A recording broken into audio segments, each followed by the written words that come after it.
इस कार्यक्रम की प्रायोजक है सोना ब्यूटी पार्लर सरसीवा।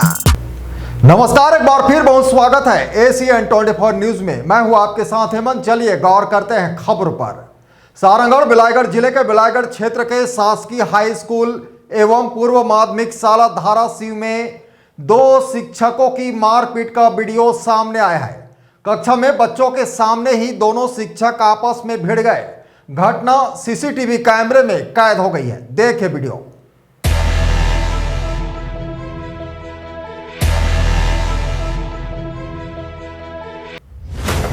जानकारी के अनुसार हिंदी शिक्षक मनोज कश्यप और शिक्षक विनीत दुबे के बीच बहस शुरू हो गई, जो गाली गलौज और हाथापाई तक पहुंच गई।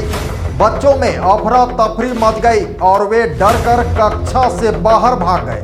यह घटना शिक्षा व्यवस्था और अनुशासन पर गंभीर सवाल खड़े करती है। आप इस वीडियो में साफ तौर पर देख सकते हैं। Bureau report ACN 24।